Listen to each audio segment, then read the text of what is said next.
Şimdi bu sıcaklık ve nem ölçüyor normalde.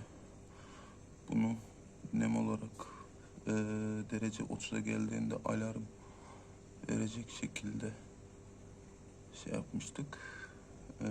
Kodları o şekilde yazmıştık. Burada da telefonda da aynı şekilde gözüküyor. Bu Blink sayfa üzerinde. Bu da telefon üzerinde. Normalde telefonun üzerine Blink üzerinden direkt bildirim gelmesi lazım ama şu anda gelmedi. Maile bir bakıp görelim. Şöyle Gmail dediğimiz zaman acaba Blink'ten şey geldi mi?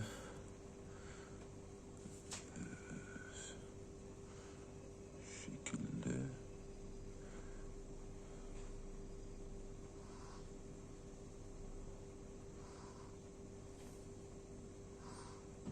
Az önce yapıyordu hocam, artık yapmıyor mu desem. Sıcaklık değeri yüksek, şu şekilde. Blink'ten bize otomatik mesaj geliyor. Ya da şey mi düştü? Spam mı düştü?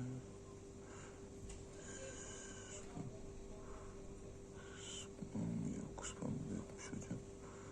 Tamam. Bu da bu şekilde. Şimdi 31.4'e çıktı. Bunu bir soğuk şeye koyuyorum hocam. Soğukta bekletsin. Soğuk yüzeye koyuyorum. O zaman da bakalım.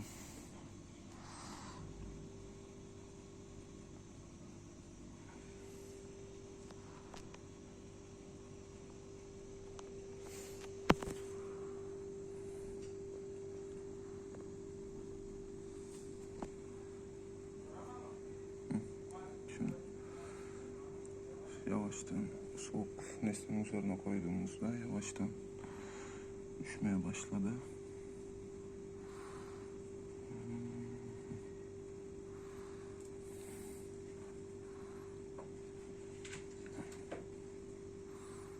Yavaştan düşüyor şu anda. Sıcaklığı şu an ev ortamı nemi 56. Çok nemli İstanbul.